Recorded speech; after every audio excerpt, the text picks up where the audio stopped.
The diner thought she was just a black waitress, until the CIA arrived asking for Major Cooper. She'd been serving coffee for years, but the moment the CIA walked in, everything changed.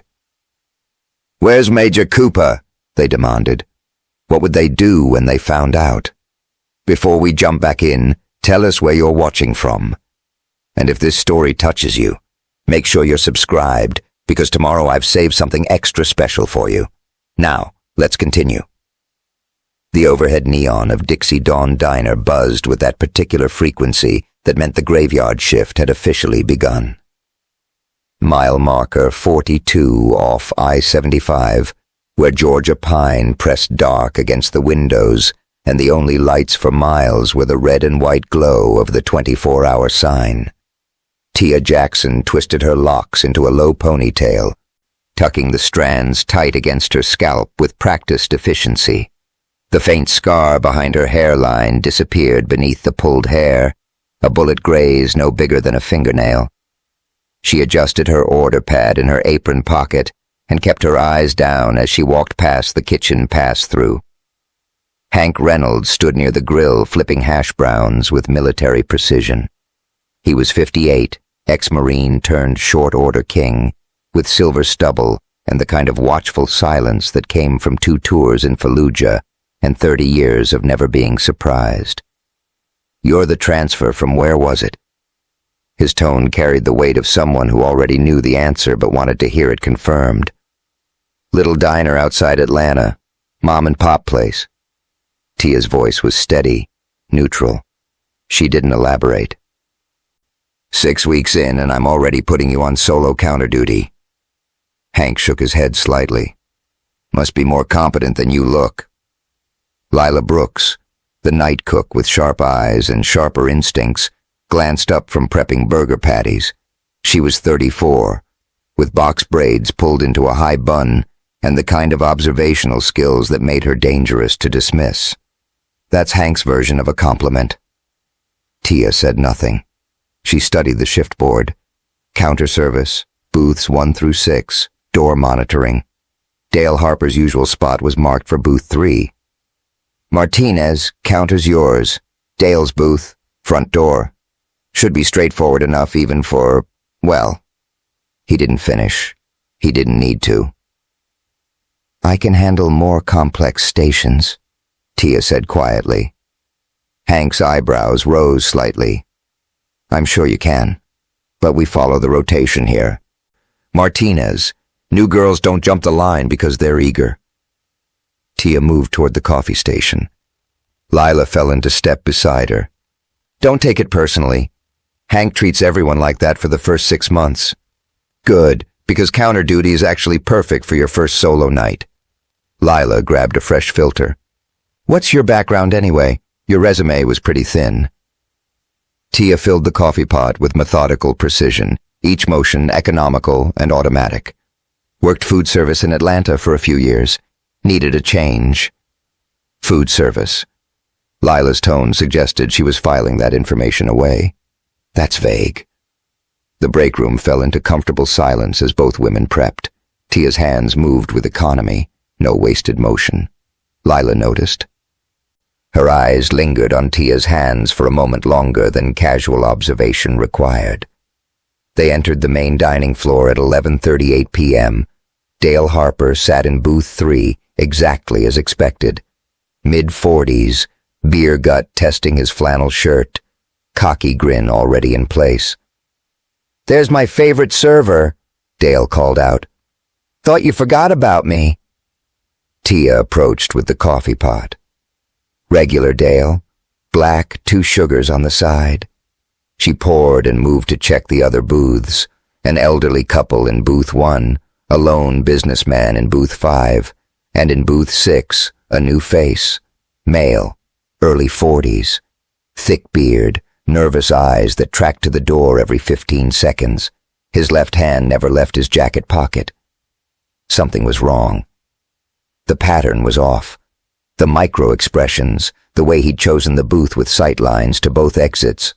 The phone on the table screen down with a faint blue light pulsing. And there was a smell. Faint, almost imperceptible beneath the coffee and fried eggs. Chemical, fertilizer, and diesel. Tia moved to his booth. Evening. Coffee to start? Yeah. Black. His eyes didn't meet hers. His accent was wrong, trying for Southern, but the vowels were off. I'll grab that for you. Tia pointed without touching. You parked out in the lot? I thought I saw a rig with its lights on. The man's jaw tightened. It's fine. She stepped back toward the counter, watching booth 6 in the reflection of the pie case glass. The man checked his phone. Typed. Waited. His leg bounced once before he controlled it. Lila appeared beside her. New guy giving you trouble? No. Just off. Off how? Instinct, Tia said finally. Lila studied her. Your instincts seem pretty sharp for someone who worked food service in Atlanta. The man in booth 6 stood abruptly. He dropped $2 on the table and headed for the door without the coffee he'd ordered. Tia was already moving. She grabbed her jacket and followed him into the parking lot. Martinez! Hank's voice followed her. Where the hell are you going? Outside, the November air bit cold. The lot was empty except for Dale's rig, the businessman's sedan, and a semi-truck parked at the far edge near the tree line. The man was walking toward it, too fast, hand still in his jacket. Tia closed the distance in 8 seconds. Sir, excuse me. He spun. His hand came out of the jacket. Concealed carry. Glock 19. Tia's body moved before her mind finished processing. She sidestepped, trapped his wrist, used his momentum to drive him into the side of his truck. The gun clattered to the gravel. The fertilizer residue on your sleeve, Tia said quietly, her voice still waitress pleasant. The encrypted phone. The way you've been checking the truck every 30 seconds. And the timer I can hear pulsing in your cabin. His eyes went wide. You're a very observant waitress. Now you're going to tell me what's in that trailer and when it's set to go off. Inside, Lila stood at the window watching. She couldn't hear the words, but she could see the movement, the precision. She pulled out her phone and typed, Waitress disarms man plus military training plus Georgia. The results loaded slowly, and then she saw it. A redacted military file. Operation Nightfall. Mogadishu, 2019. A grainy photo of a woman in tactical gear. Face partially obscured but recognizable. Major E. Cooper, 82nd Airborne, known as the Ghost of Mogadishu. Lila looked back out the window.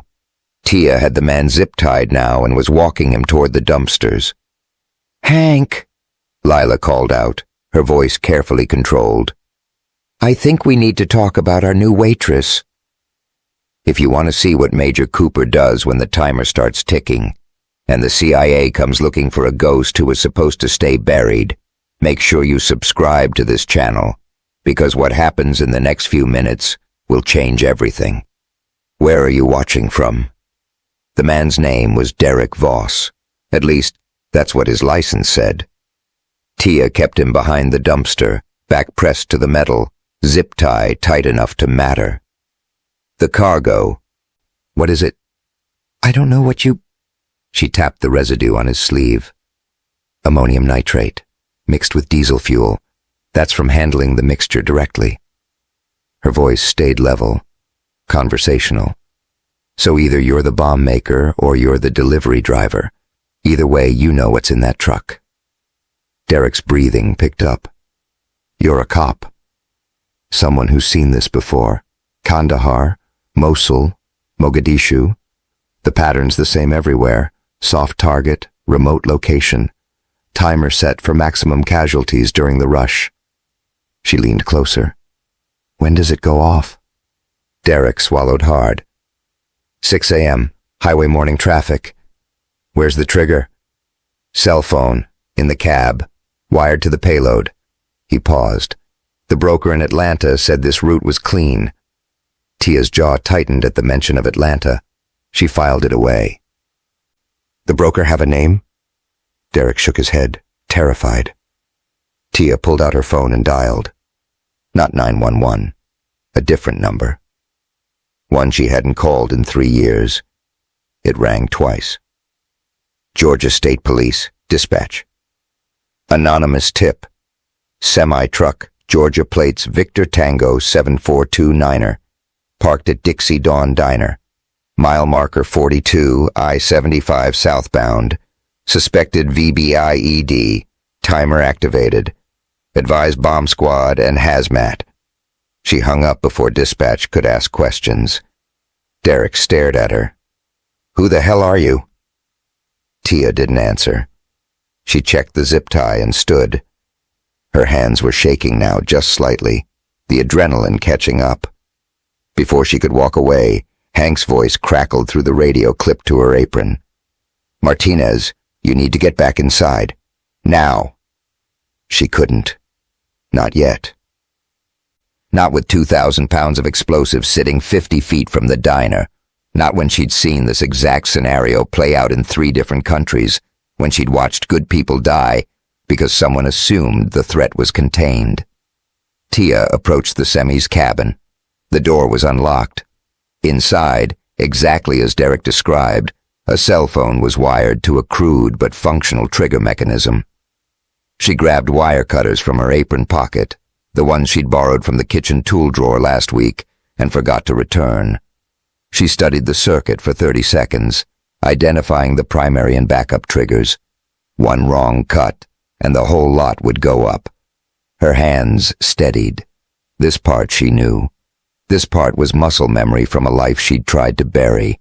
She cut the primary wire, then disabled the backup using a cold compress from the diner's first aid kit to stabilize the detonator's thermal sensor. The device went silent. The pulsing blue light stopped. Tia climbed down from the cabin just as sirens cut through the night, distant but approaching fast. She walked back to the dumpster, checked Derek one final time, then headed toward the diner. The door chimed as she pushed inside. Hank stood by the register, arms crossed. Lila was behind the counter, phone in hand, screen still showing that military file photo. Dale had stopped mid-bite of his pie. They all stared at her. State police are on their way. Tia said quietly, There's a bomb in that truck. You need to evacuate. Now. A bomb. Hank's voice was flat. Processing. Ammonium nitrate and diesel fuel. Approximately 2,000 pounds. Timer activated. Set for 6 a.m., but I disabled it. Evacuate anyway until bomb squad clears it. Lila's voice was barely a whisper. How do you know all that? Tia met her eyes, and for the first time in 3 years, she told the truth. Because I used to defuse them, before I started serving coffee. The sirens got louder. Blue lights strobed through the windows. 3 state police cruisers and an unmarked SUV pulled into the lot. Officers emerged, weapons drawn, moving toward the semi and the dumpster where Derek waited. The lead trooper, a man in his 50s with steel-gray hair and sharp eyes, walked through the diner's front door. His gaze swept the room, then landed on Tia. He stared at her for a long moment, his expression shifting from professional assessment to something else. Recognition. I know you from somewhere, he said slowly. Tia said nothing. But somewhere in the back of her mind, in the part that still dreamed of Mogadishu and Aisha's face, and the sound of gunfire she couldn't stop, she knew the quiet, invisible life she'd built was about to end. 24 hours after the bomb squad cleared the semi, and Derek Voss disappeared into federal custody, Tia Jackson was back behind the counter pouring coffee like nothing had happened. The state police had asked questions. She'd given answers. Vague ones. Civilian who noticed something off. Got lucky with the disarm. Used to work security in Atlanta. They'd accepted it because they had their suspect and their explosives and their headlines. But the trooper's words still echoed. I know you from somewhere. The evening shift crawled by with painful normalcy. Dale held court in booth 3, telling anyone who'd listen about the ninja waitress who'd taken down a terrorist. Hank worked the grill in silence, his eyes tracking Tia with new calculation. Lila prepped in the kitchen, but every time Tia glanced back, she found the cook watching her. At 7:43 p.m., the bell above the door chimed. 3 men entered wearing ski masks. The first one, tall and wiry, pulled a revolver from his waistband. Everybody stay calm. Register. Now. The second man, shorter and stocky, moved toward Dale's booth. The third positioned himself by the door, blocking the exit. Amateur hour. Their movements were jerky, unpracticed. Local kids playing tough. Tia was already moving. She grabbed the coffee pot from the warmer, scalding hot, and hurled it at the tall one's face. He screamed, hands flying to his burned skin. The gun clattered to the floor. She closed the distance, swept his legs, and drove him face first into the linoleum with her knee in his back. The stocky one turned. Tia snatched a cast-iron skillet from the counter and swung it like a Louisville slugger. It connected with his temple. He dropped. The third man by the door fumbled for a weapon. Tia rolled her order pad tight and drove the hardened edge into his solar plexus. He doubled over. She finished him with a knee to the face. 47 seconds. 3 men down. Behind the counter, teenage cashier Emma Diaz stood frozen, blood streaming from her arm where a stray bullet had grazed her during the initial chaos. Tia moved to her immediately.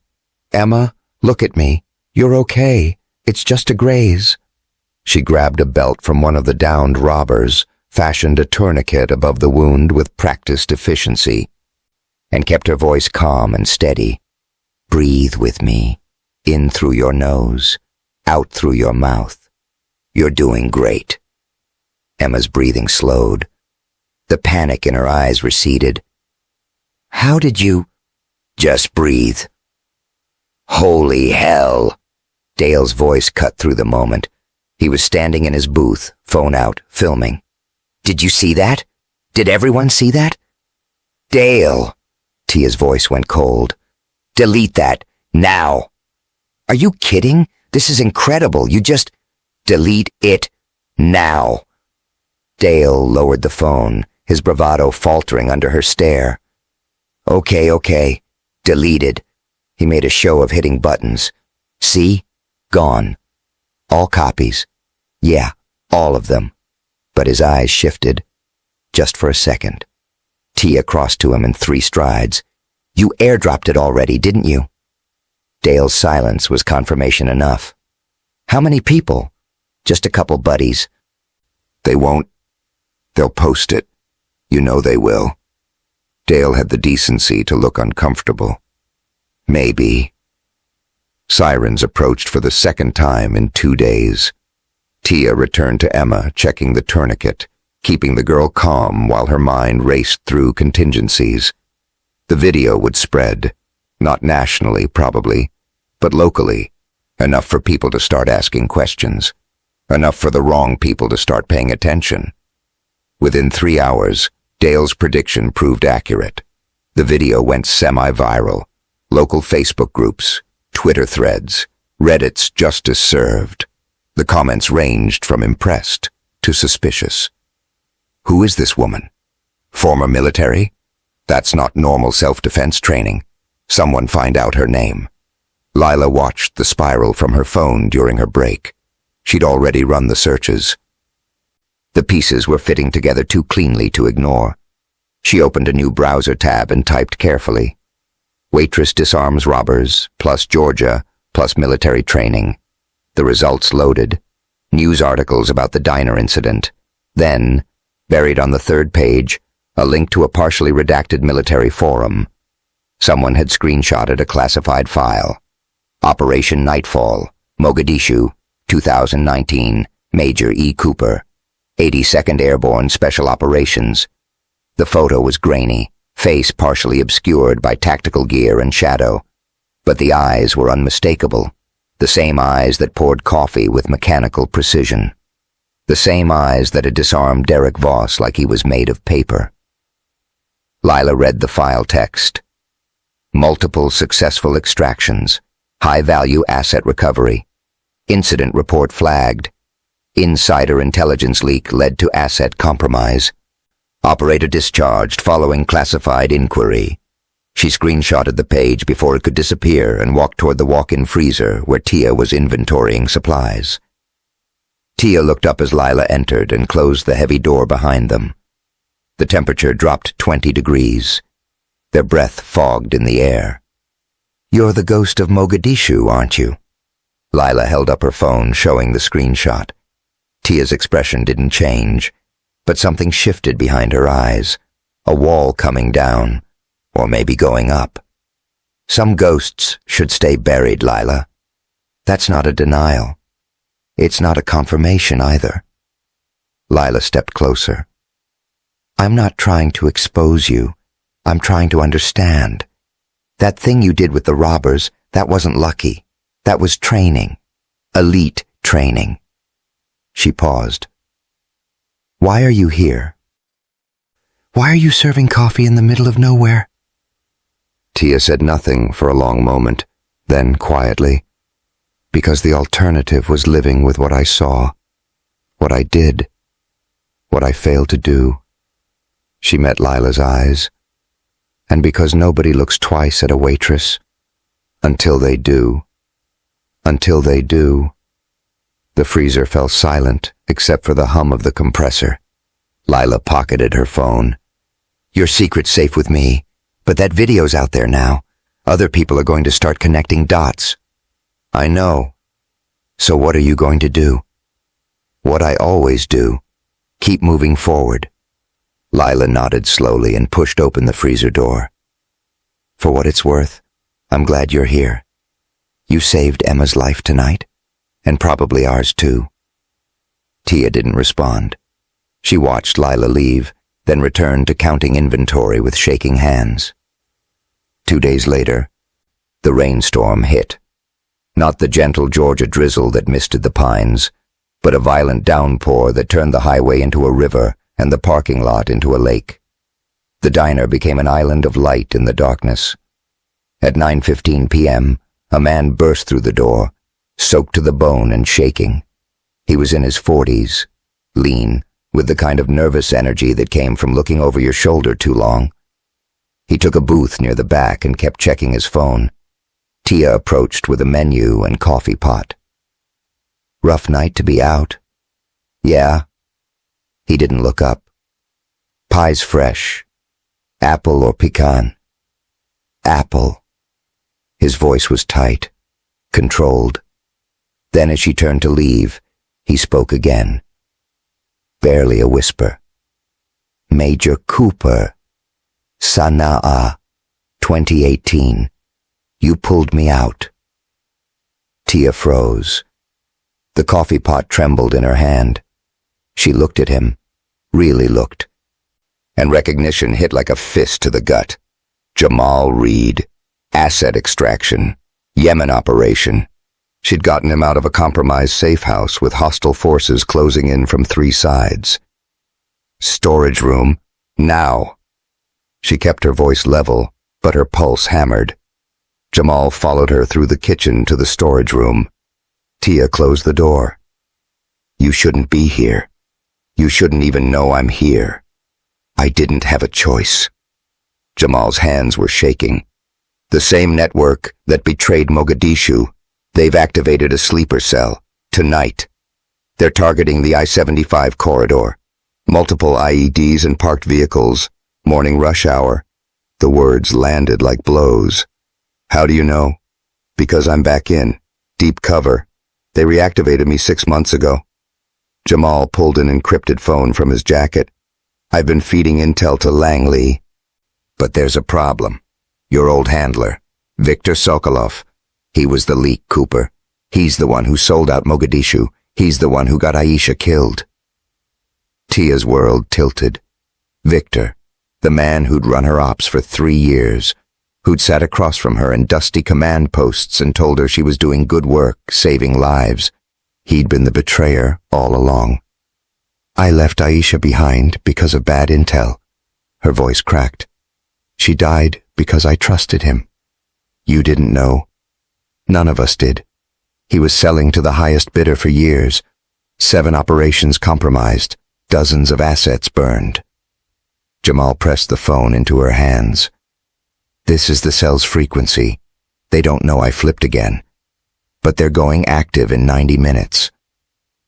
Through the thin storage room walls, Hank's voice drifted from the kitchen. He'd stopped cooking. He was listening. Pieces were clicking into place for him, too. Tia stared at the phone. Victor Sokolov. The man who'd destroyed her life, who'd turned her into a ghost, was still out there. Still operational. Still killing. A low rumble echoed in the distance. Not thunder. Sharper. Controlled. An explosion. 4 miles out. Maybe 5. A test detonation. Tia looked at Jamal. How many devices? 7, and they activate in 90 minutes. 90 minutes became 87 before the first vehicle moved. Tia stood at the diner window, Jamal's encrypted phone pressed to her ear, listening to the cell's chatter. The rain had stopped, but the parking lot gleamed like black glass under the neon. She'd sent the elderly couple home 20 minutes ago with a story about gas leaks. The businessman had left shortly after. Only Dale remained, oblivious in booth 3, scrolling his phone. The headlights appeared at 10:42 p.m. A black SUV moving too fast for the wet pavement, headlights off until the last second. It veered hard into the lot, engine roaring, aimed directly at the gas pumps. Everyone down! Tia vaulted the counter. The SUV skidded, fishtailed, and slammed into the pump island. The impact shook the building, but no explosion. Not yet. The driver's door hung open. No one inside. Remote operated or abandoned on approach. Tia hit the parking lot at a sprint. She could see it now. The device wired beneath the chassis. Timer glowing red. 11 minutes. The fertilizer bomb in Derek's truck had been crude. This was professional. Multiple redundancies. Fail-safes. The kind of package that required someone who knew what they were doing to disarm. Someone like her. She dropped to the wet asphalt and assessed. Primary trigger. Secondary pressure sensor. Backup cell relay. She needed tools. Real tools. But all she had was a diner kitchen and 89 seconds of planning. Tia sprinted back inside. Lila, I need you to listen very carefully. She grabbed the headset Dale had left on the counter after the robbery, the one he'd been using to live stream. She tossed it to Lila. Put this on. Get everyone out through the kitchen exit. Move now. What about you? I'm handling this. Go. Lila hesitated 1 second, then grabbed Hank's arm. Come on. But Hank didn't move. He was staring at the SUV through the window, and something had shifted in his expression. The watchful ex-Marine had become someone else, someone who'd seen IEDs before. You need an EOD tech, Hank said quietly. I need you to evacuate. I was Marine EOD. 2 tours. Fallujah. He met her eyes. And there's a secondary shooter. Has to be. That device is meant to draw first responders. Someone's waiting to detonate manually if the timer fails. Tia processed this in half a second. Restroom. Best sight line to the pumps. I'll check it. Hank moved toward the hallway. Don't engage. Confirm and report. He nodded once and disappeared. Tia grabbed a steak knife from the kitchen, a bottle of corn syrup from the supply shelf, and Dale's portable phone battery pack. Not ideal, barely functional, but it would have to work. She slid back under the SUV. 10 minutes left. The device was more complex up close. Military-grade det cord, commercial blasting caps, timer wired to 3 separate triggers. Cut the wrong wire and the backup would activate. Cut them all and the pressure sensor would blow everything. Her hands moved with muscle memory. Identify the primary circuit. Trace it to the power source. The steak knife wasn't designed for precision, but she'd worked with worse. She scored the plastic housing, peeled it back, exposed the wiring. The headset crackled. Lila's voice, scared but steady. "Everyone's out. I'm at the tree line. Stay there. Hank?" A pause. Then Hank's voice, low and controlled. "Confirmed. Male, 30s, restroom window, holding what looks like a cell phone trigger. He's watching you. Can you get behind him?" "Through the kitchen hallway. 30 seconds. "Do it. I'll give you an opening." Tia returned to the device. 8 minutes. She poured corn syrup over the exposed connections, insulating them from accidental contact. The sugar-based compound wasn't standard EOD procedure, but it would prevent shorts while she worked. She used the phone battery's exposed terminals to create a controlled short circuit in the secondary trigger, frying the circuit without activating the det cord. 1 down, 2 to go. The primary timer was harder. 3 wires, red, black, green. Standard configuration, but reversed polarity to catch anyone who'd learned EOD by the book. She traced each wire to its termination point. Red was the timer. Black was ground. Green was the actual trigger. Cut green first, then black. Leave red powered, but disconnected. The steak knife shook in her hand.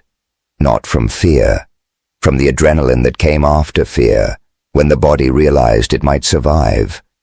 She cut green. Nothing exploded. 6 minutes left. Through the diner window, she saw movement. Hank, creeping through the kitchen hallway toward the restroom. The shooter hadn't noticed yet. He was fixated on Tia, phone raised, ready to detonate if she succeeded in disarming the timer. Tia made herself visible. She shifted position, let her silhouette show clearly in the parking lot lights. The shooter's attention locked on her. His finger moved toward the phone screen. Hank burst through the restroom door. The shooter spun, but Hank was faster. He grabbed the man's wrist, slammed it against the sink. The phone clattered into the toilet. Hank drove an elbow into the shooter's temple. The man dropped. "Clear," Hank's voice came through the headset. Tia returned to the device. 4 minutes. She cut the black wire. The timer flickered but held. The final trigger remained. The pressure sensor beneath the main charge. This one couldn't be cut. It had to be bypassed completely. She used the phone battery again, creating a parallel circuit that fed false readings to the sensor. The device thought the pressure was constant, stable, unthreatened. She disconnected the sensor from the main charge while the false signal held. The timer hit 0. Nothing happened. The device was dead. Tia crawled out from under the SUV, hands black with grease and corn syrup, and stood. The parking lot was empty except for her and the disabled bomb, and the rain starting up again, gentle this time. Then she heard it. The helicopter. Distant at first, then closer. A news chopper, probably monitoring police scanners after the robbery video went viral. The spotlight swept across the lot, catching Tia in perfect silhouette, standing over the disarmed device. Inside the diner, Dale had never evacuated. He'd crouched behind the counter with his phone, filming everything, live tweeting the entire incident despite Tia's explicit warnings. His latest post went live at 10:58 p.m. Hero Waitress stops terrorist attack. Major Cooper is real. #DixieDawn, Major Cooper. The hashtag began trending locally within 20 minutes. The news helicopter's footage hit broadcast within 30. and somewhere in Langley, Virginia, a biometric recognition system flagged a face in the parking lot of a rural Georgia diner and sent an alert to a very specific department. At 11:34 p.m., an unmarked black Suburban rolled into the Dixie Dawn parking lot. 2 agents emerged. The first was a man in his 50s, stern-faced, with steel-gray hair and the kind of presence that made even state police defer. The second was younger, a woman in her early 30s, with sharp eyes and an empathetic expression that seemed genuine. The man walked directly to Tia, who stood near the disabled SUV, hands still shaking from adrenaline. "Major Evelyn Cooper, we need to talk." Tia met his eyes. "I'm not Major Cooper anymore." "That's not what your biometrics say." The office Hank used for paperwork and supply orders had never felt smaller.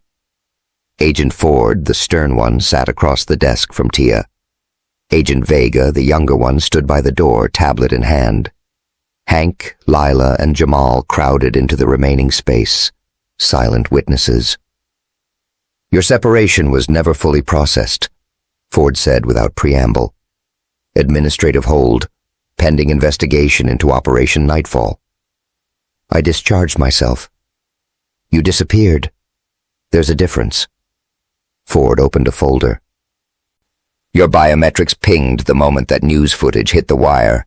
Facial recognition, gait analysis, even your hand positioning while disarming that device. All of it matched your classified profile." Tia said nothing. What was there to say? The ghost had been exposed. Vega spoke, her voice gentler. "We're not here to arrest you, Major.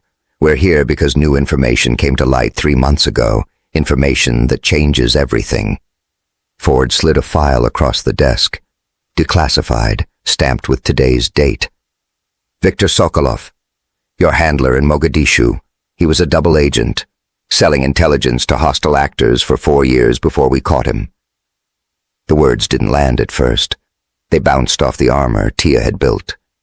Then they sank in, and the armor cracked. "Aisha," Tia whispered. "Your informant's location was leaked intentionally," Vega said quietly. "Sokolov sold her out. He set you up to fail, to discredit the operation and cover his own involvement. You were never responsible for her death." Tia's hands gripped the edge of the desk. "She was 32, mother of 3. I left her because Victor said there was imminent threat to the team. He said extraction would compromise." "He lied." Ford's voice was flat, factual. "Aisha's execution was ordered 6 hours before you even received the extraction order. You couldn't have saved her. Sokolov made sure of that." The room spun. 5 years. 5 years of running, of hiding, of drowning in guilt over a decision that had never been hers to make. 5 years of Aisha's face in her nightmares. Lila moved without thinking. She crossed the small office and took Tia's hand. "You didn't abandon her. You were betrayed." And for the first time in 5 years, Major Evelyn Cooper broke down. When the tears stopped, Ford continued. "Sokolov compromised 7 operations. Dozens of assets were burned. He's currently wanted by Interpol, CIA, and 3 international agencies. He's a ghost."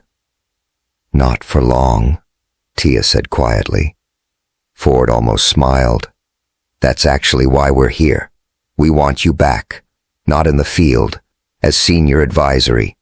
We're building a covert training academy for undercover assets, teaching them to spot betrayers, develop trust verification protocols. We're calling it the Cooper Doctrine."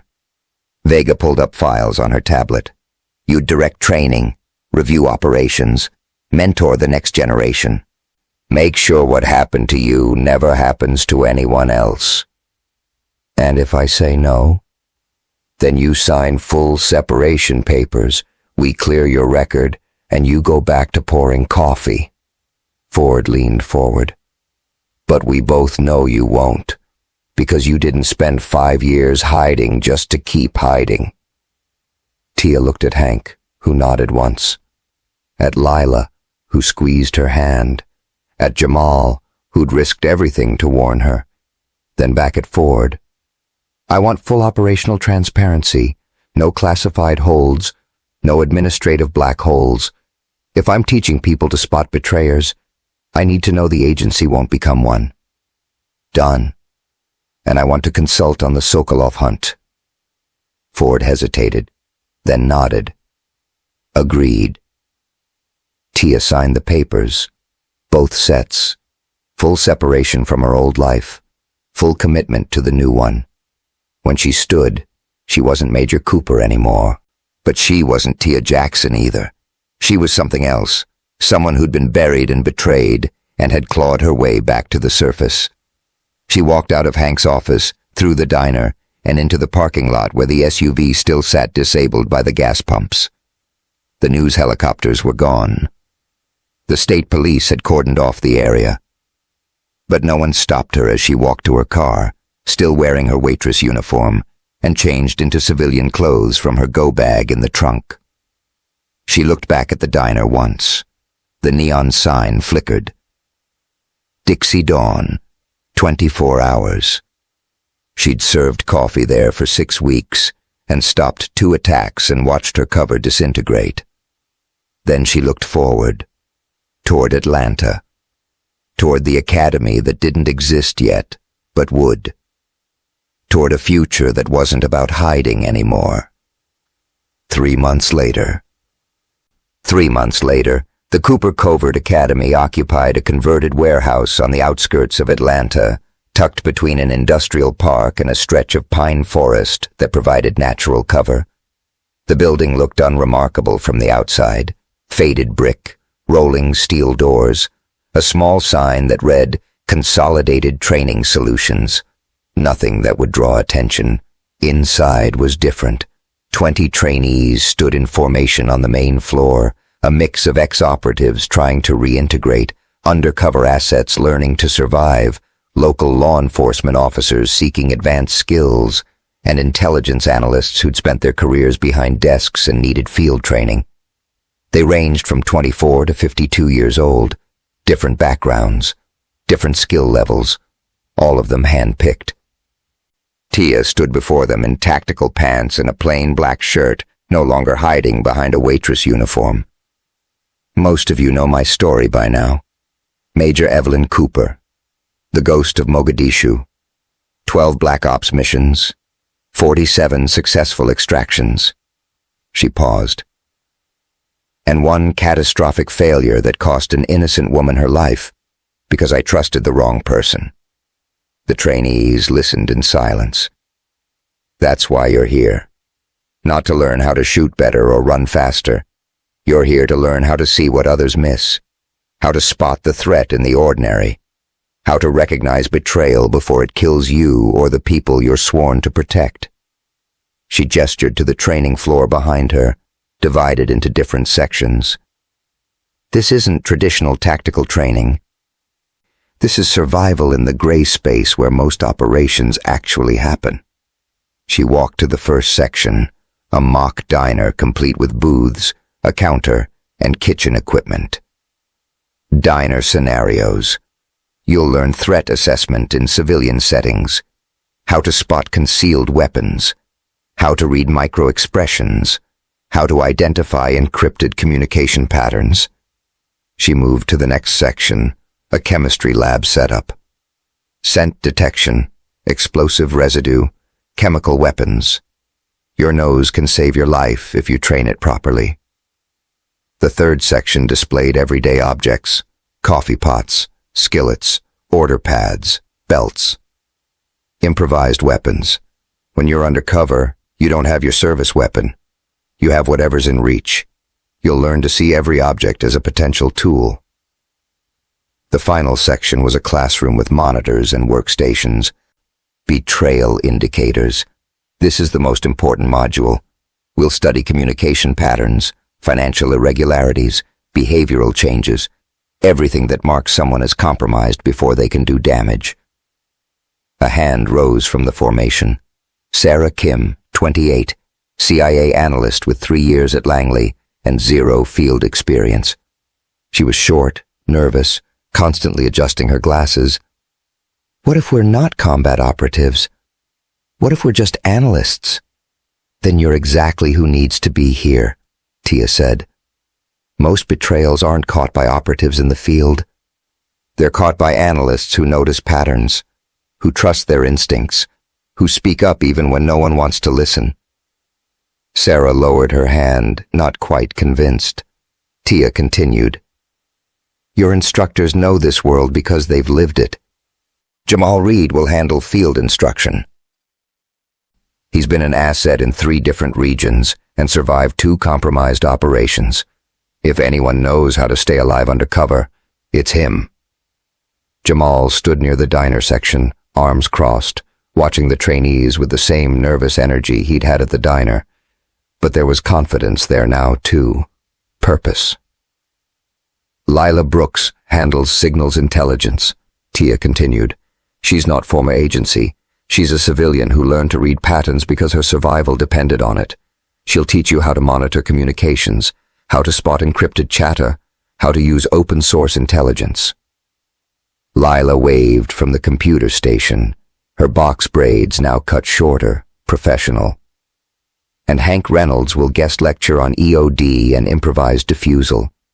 Marine Corps, 2 tours, more IEDs disarmed than he can count. When he talks, you listen. Hank stood near the chemistry section, still gruff, still watchful, but there was something almost paternal in the way he surveyed the trainees. You have 12 weeks, Tia said. At the end, you'll be certified in covert operations protocols, but more importantly, you'll know how to survive in environments where the threat isn't obvious, where the enemy looks like an ally, where one wrong decision costs lives. She paused. Questions? No hands rose. The weight of what they were about to undertake had settled over the room. Then let's begin. The first week was brutal. Trainees rotated through scenarios in the mock diner, spotting concealed weapons, identifying suspicious behavior, responding to active threats with improvised tools. Most of them failed repeatedly. That was the point. Failure in training meant survival in the field. Sarah Kim struggled more than most. During a scenario where she was supposed to identify an armed threat among dinner patrons, she froze. The role player pulled his weapon and shot 3 people before she reacted. After the scenario ended, she sat on the floor of the mock diner, head in her hands. Tia found her there 20 minutes later. Walk with me. They stepped outside into the Georgia evening. The sun was setting over the pine forest, painting everything orange and gold. I'm not cut out for this, Sarah said quietly. I'm an analyst. I work with data, not people. I can't read micro-expressions or spot threats. I just freeze. You know why I picked you for this program? Tia asked. Sarah shook her head. Because 6 months ago, you flagged an intelligence report that 3 senior analysts dismissed. You noticed a pattern in financial transactions that suggested a mole in the State Department.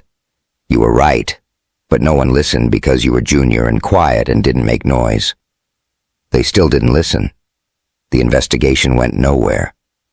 That's because you didn't have the tools to make them listen. You had the intelligence, but not the confidence. Tia stopped walking and faced her. Intelligence isn't about being the loudest. It's about being right when it matters. You were right. You just need to learn how to trust that instinct and act on it, even when everyone's telling you you're wrong. Sarah looked at her. What if I'm wrong? Then you fail in training, and you learn, and you get better. Tia smiled slightly. I froze my first time under fire. Literally froze. My team leader had to physically move me to cover, but I learned. And eventually, I stopped freezing. You will too. Sarah nodded slowly. Okay, I'll try again. Good, because we need analysts like you, ones who see patterns, ones who aren't afraid to be right. By week 4, Sarah had stopped freezing. She still wasn't the fastest or the strongest, but she'd learned to trust her observations. During a scenario where a trainee playing a diner patron exhibited subtle signs of stress, Sarah identified him as a potential suicide bomber based on micro-expressions and behavioral patterns. She was correct. By week 8, the first class had gelled into a functioning unit. They moved through scenarios with increasing confidence. They identified threats. They responded appropriately. They were learning. But Tia's attention was divided, because 3 weeks into the program, she'd received an encrypted message on her personal phone. No sender information, just a single line. You taught them to hunt ghosts, but can they catch one? Viktor Sokolov. It had to be.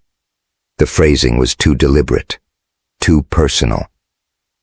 He was watching, and he was taunting her. She'd forwarded the message to Ford immediately. The agency was running traces, trying to triangulate the source. But Victor was a professional. He'd covered his tracks. The message had bounced through 17 different servers across 9 countries before reaching her phone. He wants you to know he's out there, Ford had said during their last call. He wants you distracted. Then he's going to be disappointed. But the truth was, Victor's message had rattled her. Not because she was afraid, because she knew he was right. She'd taught 20 people to hunt ghosts, but could they catch one who'd been doing this for 30 years? Could she? On the final day of week 12, the first class graduated.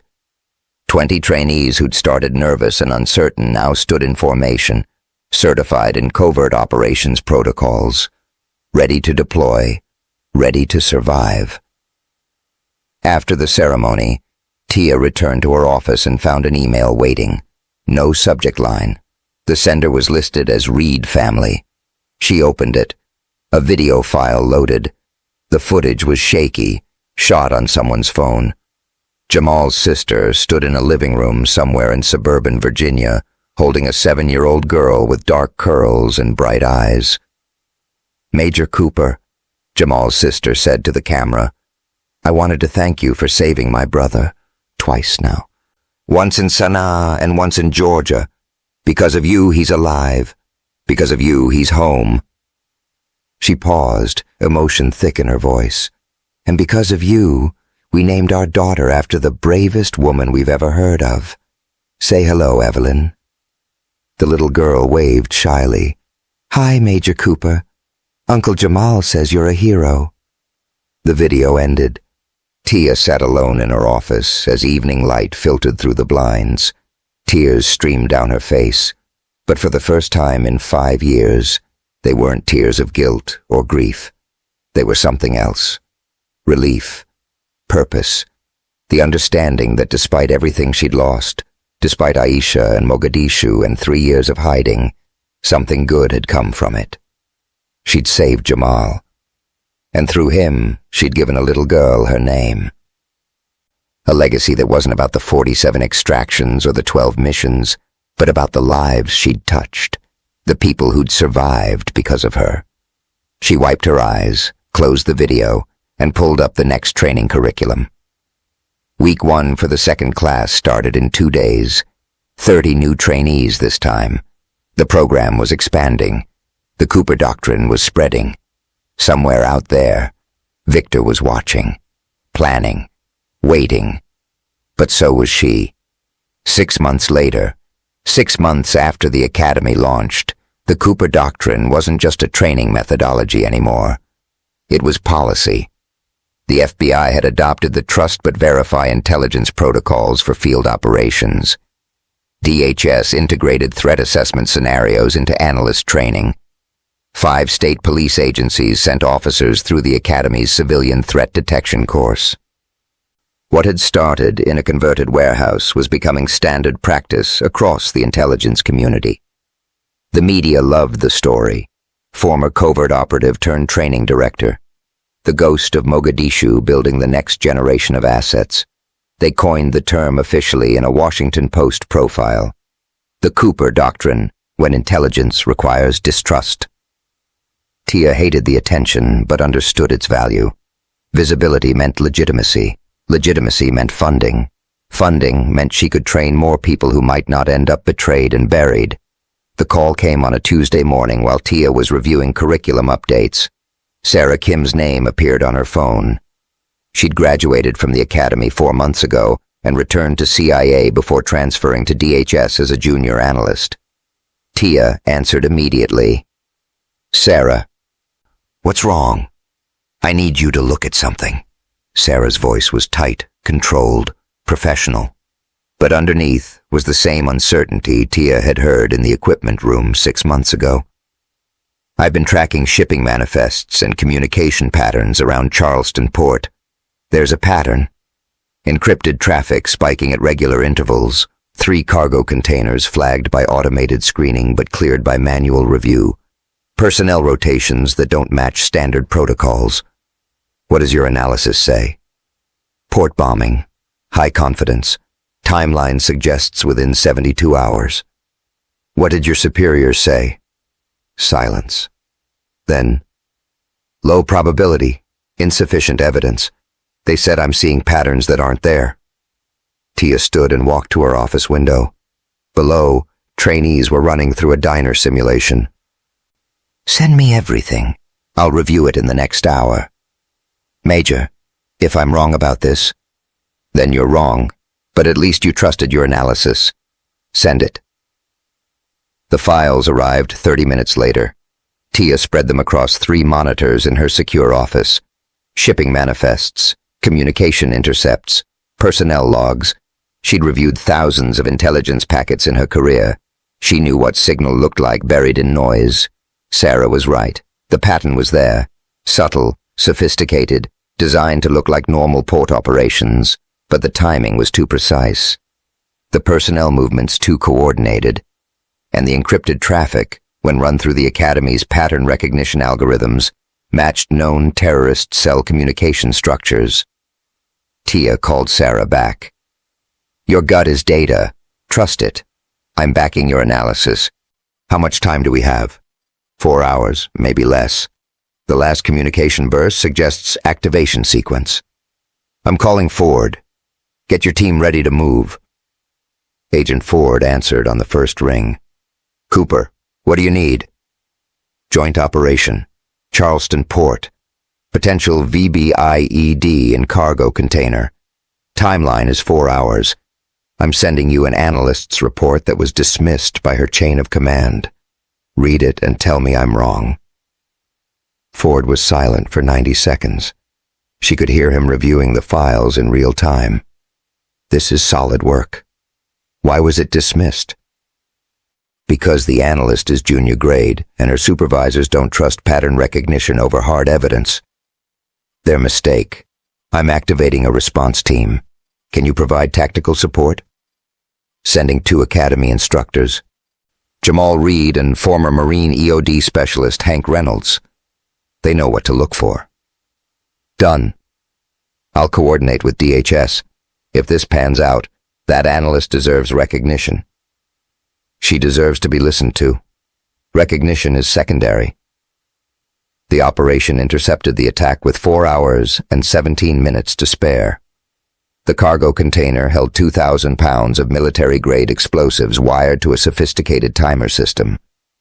3 cell members were captured attempting to relocate the device when they realized security had been increased. 0 casualties. 0 collateral damage. The debrief happened via secure video conference. Ford, Sarah, Tia, and half a dozen agency heads crowded into virtual conference rooms. Sarah presented her analysis with the same precision she'd used at the academy, walking through each data point, each pattern, each conclusion. When she finished, the DHS director leaned forward on screen. "Analyst Kim, this is exceptional work. You potentially saved hundreds of lives." Sarah's response was immediate. "Sir, with respect, the methodology came from Cooper Covert Academy training. Major Cooper taught me to trust pattern recognition as data. Without that framework, I would have dismissed my own analysis the same way my supervisors did. The director glanced at Tia. Major Cooper, it seems your doctrine is more than just theory. It's what happens when you train people to think instead of just follow orders, Tia said. Within a week, the Charleston incident became a case study.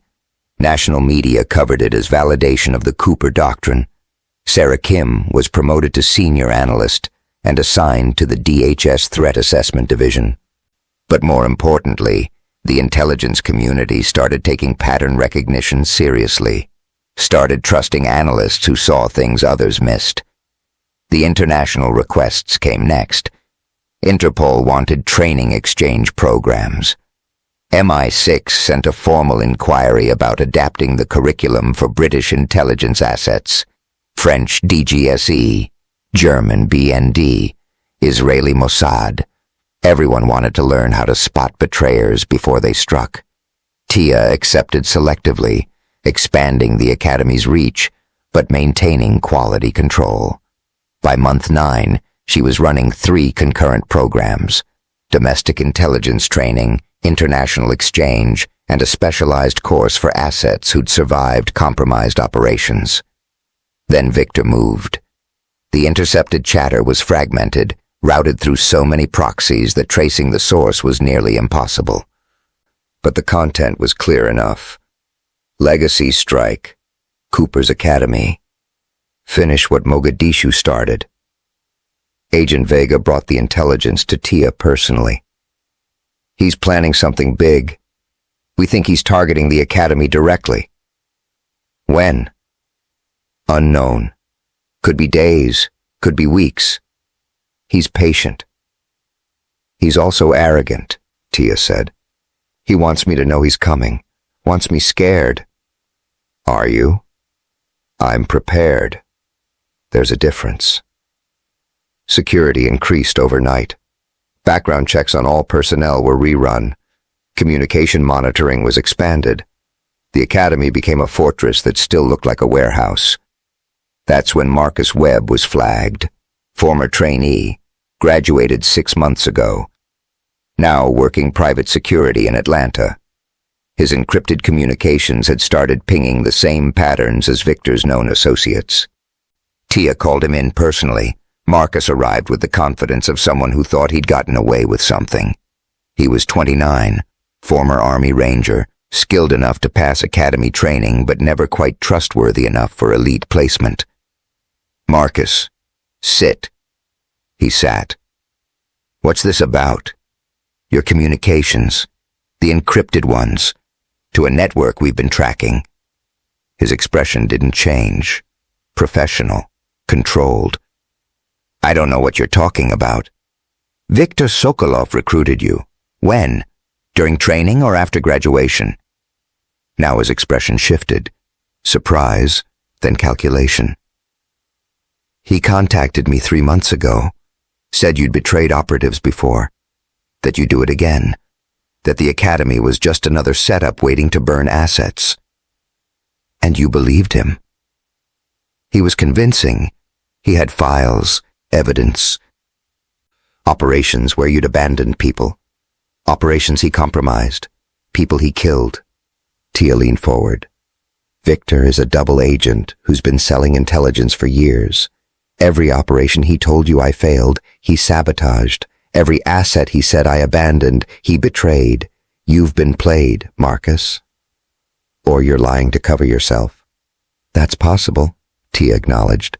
So here's what happens next. You're expelled from all Academy networks, publicly. Your security clearance is flagged. Your career in intelligence is over. That's the official response. Marcus stood. You can't. Sit down. I'm not finished. She waited until he complied.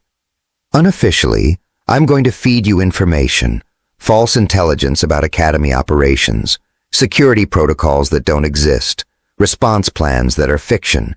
You're going to pass all of it to Victor, and when he acts on it, we're going to trace him. You want me to be a double agent. I want you to be useful. You made a choice to trust Victor. Now you get to live with that choice by helping us catch him. Or you can refuse, and I'll make sure every intelligence agency in the Western Hemisphere knows you were compromised." Marcus was silent for a long time. Then, "What do you need me to do?" The false intelligence was elaborate. Academy relocation plans, security vulnerability assessments, personnel schedules for high-value targets, all of it carefully crafted to be believable but useless, and all of it tagged with digital breadcrumbs that would let the NSA's tracking algorithms follow the information flow. It took 3 weeks, 3 weeks of Marcus passing fabricated intelligence, 3 weeks of analysts watching the data move through encrypted networks, 3 weeks of narrowing the search radius. Then they had him, Viktor Sokolov, Savannah, Georgia, less than 200 miles from where this had all started. Full circle back to the region where Tia had been serving coffee and defusing bombs a year ago. The Academy's 1-year anniversary celebration was scheduled for Friday night. 200 graduates, 50 current trainees, agency representatives from a dozen organizations, media coverage, public recognition of the Cooper Doctrine's success. Tia stood in the warehouse's main space, reviewing the setup, when her phone rang. Ford's name appeared. She answered. "He's here," Ford said without preamble. "At the diner." Tia's blood went cold. Dixie Dawn. Viktor Sokolov was spotted 30 minutes ago entering the Dixie Dawn diner. Mile marker 42, I-75. He's waiting for you. The 1-year anniversary celebration became something else entirely. What was supposed to be a ceremony recognizing graduates became a mass casualty drill at the place where it all started. Dixie Dawn Diner, now an official Cooper Covert Academy satellite training site, was the perfect location. 200 trainees participated in rotating scenarios, simulated hostage situations, IED threats, insider compromise protocols. Everything Tia had learned serving coffee and defusing bombs in this parking lot a year ago. She oversaw from a mobile command center parked behind the tree line, orchestrating scenarios via encrypted communications. Jamal ran field operations. Lila monitored digital intelligence. Hank supervised EOD protocols. Sarah Kim, now a senior DHS analyst and guest lecturer, observed from the command center alongside Tia. "Scenario 7 initiating." Tia spoke into her headset. "Insider threat. Asset presumed compromised. Trainees have 4 minutes to identify and neutralize." Through the command center's monitors, she watched trainees move through the diner with practiced efficiency. Some played hostages, others played threats. The rest had to sort truth from deception in real time. Then Hank's voice crackled through the secure channel. "Command, we have an actual situation. Male, 50s, entered through front door claiming to be health inspector. ID looks legitimate, but something's wrong. He matches the photos you circulated. Sokolov." Tia's world narrowed to a single point. Viktor. Here. Now. During a drill with 200 trainees and dozens of agency representatives, she keyed the emergency frequency. "All units, this is actual. Scenario is live. Repeat, scenario is live. Viktor Sokolov is inside the diner. Lock down the perimeter. Evacuate all non-essential personnel. Tactical teams to staging positions." Sarah was already moving, pulling up Viktor's known patterns on her tablet.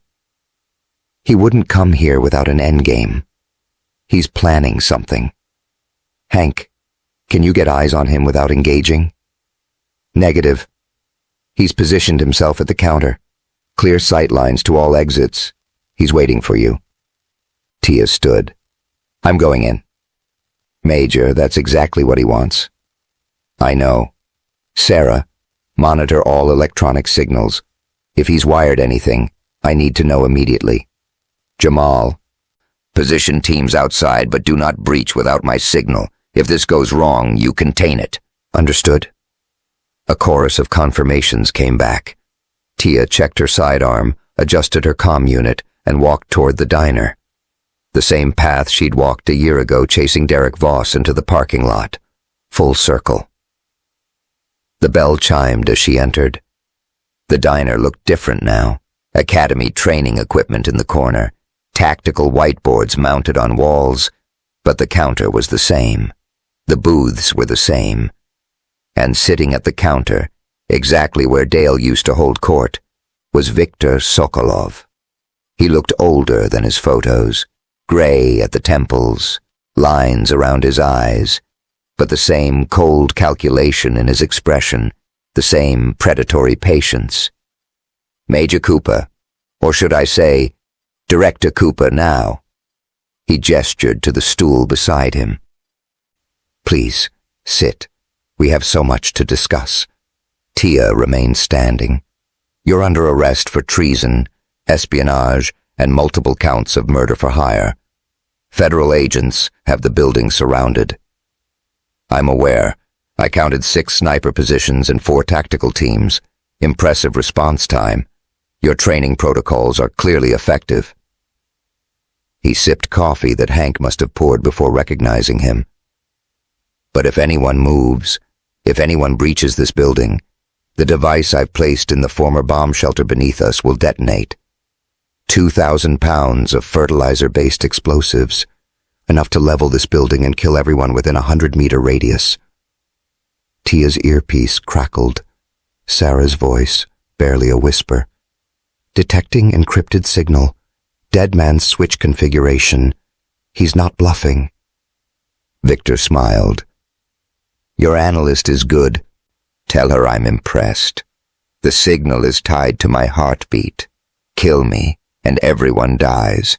Try to jam it, and the backup trigger activates. The only way to disarm it is for me to enter the code voluntarily. What do you want?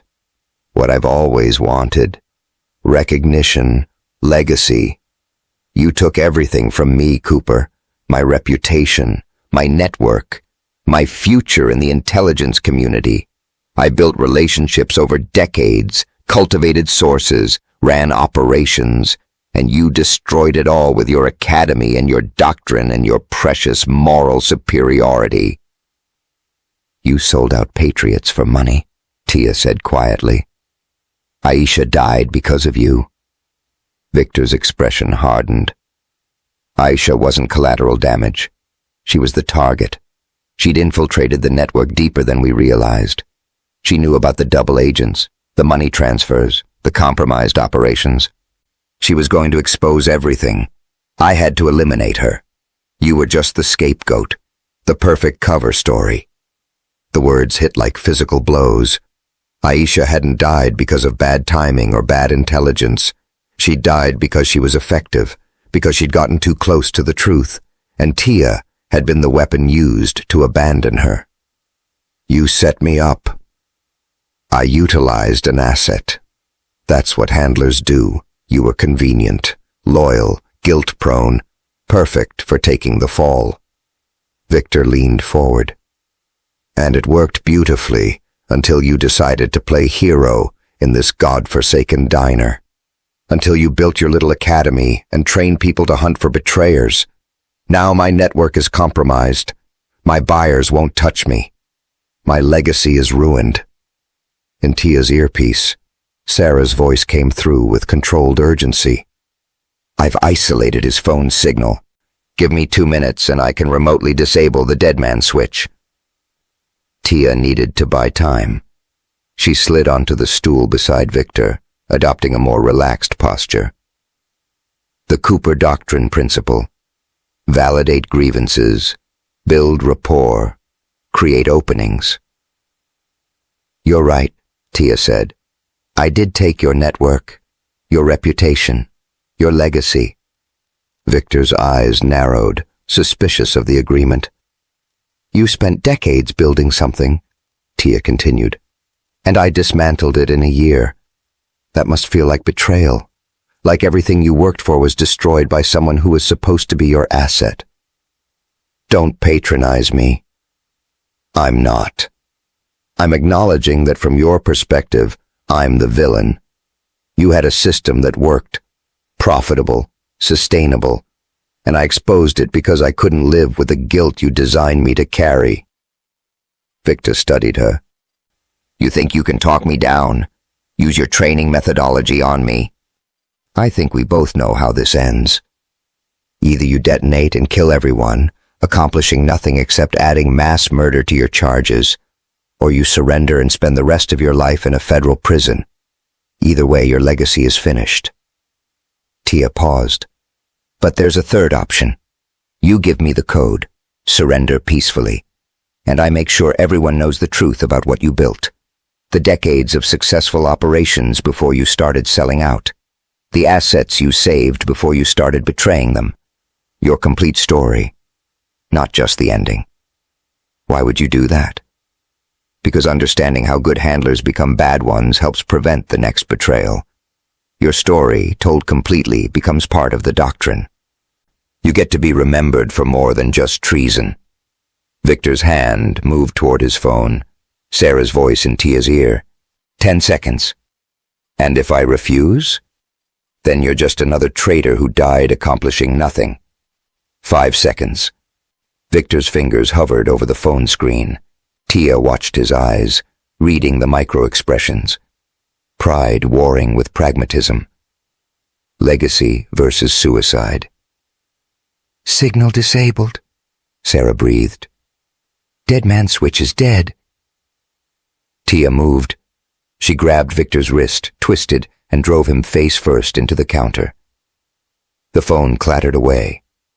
Behind her, Hank burst from the kitchen, Jamal through the front door. They had Victor restrained in under 5 seconds. FBI tactical teams flooded the building. Victor was on the ground, hands zip-tied, when he looked up at Tia with something between rage and respect. You played me. I learned from the best betrayer in the business. As federal agents pulled Victor to his feet, Tia stepped closer, close enough that the body cameras every agent wore would catch her words clearly. I forgive you, not for you, for me, and for Aisha's memory. You don't get to own my guilt anymore. Victor said nothing, but something in his expression cracked. The cold calculation gave way to something else. Regret, maybe, or just the realization that he'd lost. They took him away in an unmarked vehicle. Charges included treason, espionage, 17 counts of murder for hire, and attempted mass murder. He'd spend the rest of his life in a supermax facility. Tia stood in the parking lot as the sun set, watching the last of the federal vehicles disappear down I-75. Sarah approached, tablet in hand. That was incredible tactical psychology, using his own ego against him. It was survival, and luck that you disabled the switch in time. It was the Cooper doctrine in action. Trust but verify, build rapport, create openings. You taught me that. Tia smiled. You're a good student. 6 months later, the diner had changed again. Still a training site. Still a place where trainees learned to spot threats in civilian settings. But now it was also a memorial. The plaque was mounted beside the front door, bronze, simple, powerful. In memory of Aisha Osman and all assets lost to betrayal, in service to the thousands we now save. The academy had graduated its 200th trainee that morning. The ceremony was smaller than the anniversary celebration, more intimate. Just the core team and the new graduates ready to deploy into the field with Cooper doctrine training. Tia stood behind the counter pouring coffee. A new waitress worked the evening shift, a young veteran with haunted eyes and efficient movements that suggested military training. She'd applied to the academy last week. Background check was pending. Coffee? Tia offered. The waitress nodded. Thanks. Slow night. They usually are, until they're not. Tia poured. You running from something or toward something? The waitress hesitated, then quietly. Both. Then you're in the right place. Outside, the sun was rising. Hank flipped the open sign in the window. Lila taught a signals intelligence class via laptop in booth 3. Jamal trained new recruits in the parking lot, running them through threat assessment drills. The diner was alive again, not with fear or violence, but with purpose. Tia walked out into the sunrise, her coffee cup still warm in her hands. She looked back once at the diner, at the place where she'd been buried and betrayed, and had clawed her way back to something resembling peace. They thought I was just a waitress. I was. And I was so much more. Some stories don't end. They evolve. They grow. They become something bigger than the person who lived them. This is mine. What's yours? She took a sip of coffee and walked forward into whatever came next. The ghost had finally stopped running, and in her place stood something stronger, something that couldn't be buried or betrayed or broken, something that looked a lot like hope. Thank you for staying with me until the very end of this incredible journey. If this story touched your heart, wait until you see what's coming next. It's even more powerful and inspiring than you can imagine. So don't go anywhere. Click on that video showing on your screen right now to dive into another amazing story that will absolutely blow your mind. Trust me, you won't regret it.